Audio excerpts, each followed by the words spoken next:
We know that for many, Halifax is a beautiful city with amazing people and a great place to call home. But it's not the right place for everybody. In fact, there are clearly many downsides to living in Halifax. So what we're going to cover today is the top 5 cons to living in Halifax. The 5 reasons you might say Halifax sucks. And stay tuned to the end of the video because I cover one thing that I've actually never heard anybody else talk about before. So stay tuned.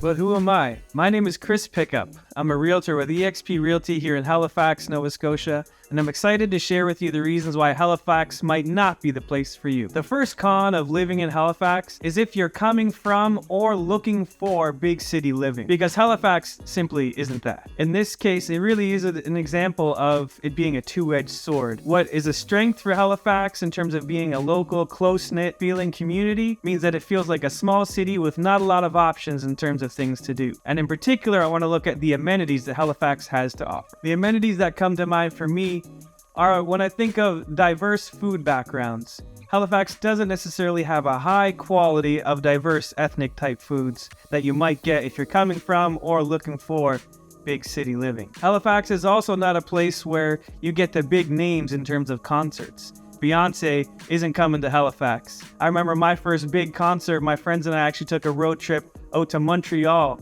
because we wanted to see the Red Hot Chili Peppers, and there's no way they're coming to Halifax, sadly. Or if you're really into professional sports, Halifax doesn't have that much to offer. We've got the Halifax Mooseheads, we've got some professional lacrosse and some soccer, but if you're looking for high-level professional sports, we haven't got it. So this one ultimately comes down to a lifestyle choice. Are you looking for lots of amenities with big city things to do? You're gonna have to look somewhere else. But if you're looking for a close-knit place where you can feel like you're part of a community and there's lots of good relationships and networks out there for you to join, maybe Halifax is the right spot. The second con of living in Halifax would have to be our public transit. When many other cities have things like subways, SkyTrains, trains, streetcars, trams, you've got all kinds of options in terms of getting to destinations and getting around the city.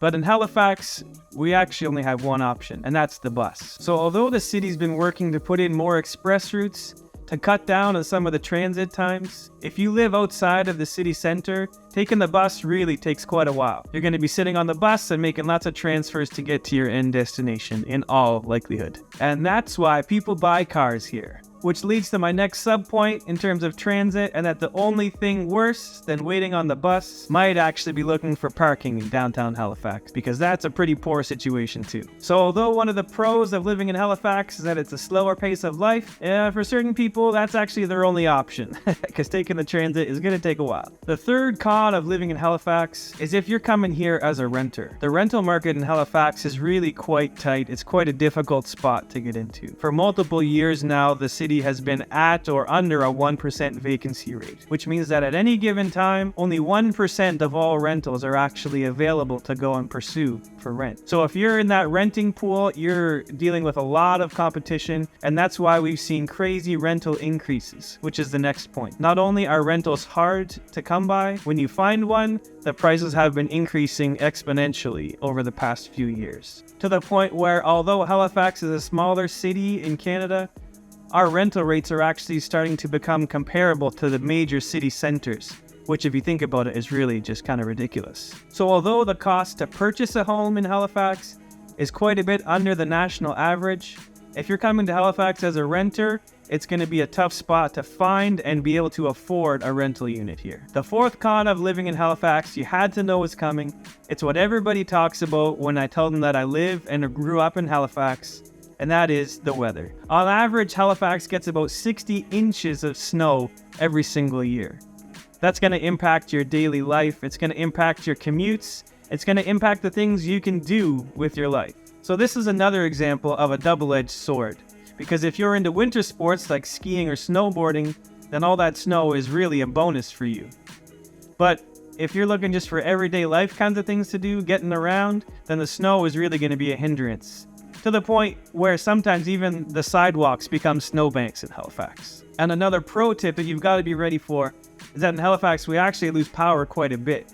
All of our power lines are above ground, which means they're completely exposed to the elements, like freezing rain and snow.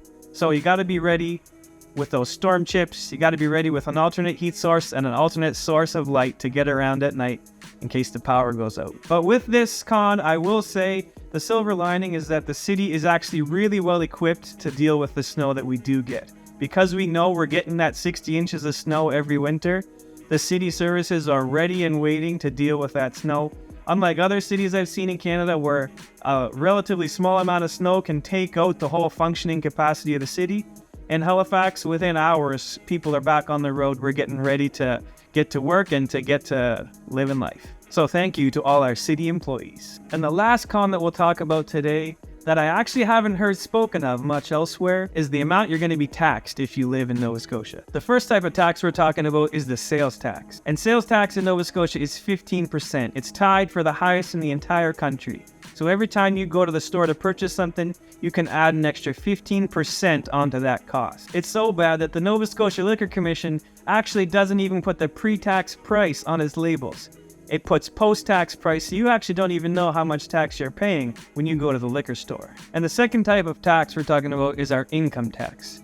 How the income that you earn at work is taxed by the government. And this too is amongst the highest in the entire country, where if you earn an income from $29,000 up to $59,000, your tax rate is almost 15% on that money. For comparison's sake, in Ontario, you could be earning up to $150,000 a year and still only be taxed at 9%. Or in BC, your income would have to be all the way up to $120,000 to reach that 14% tax mark. So although the cost of living is less than many other places in Canada, your dollar isn't going to go quite as far because of our sales tax and that provincial income tax. Well, that's it. That's the worst we got to offer. If you're from Halifax and you think that I missed something, please add a comment and let me know what you think are the worst things about living in Nova Scotia, particularly Halifax. And if this list has turned you off from Halifax and you think that it's not the place for you anymore, hey, it was good to have you while you were here. You can rethink at any time. But if you think that Halifax still might be a good blending spot for you, please reach out. I'd love to help find a great situation for you,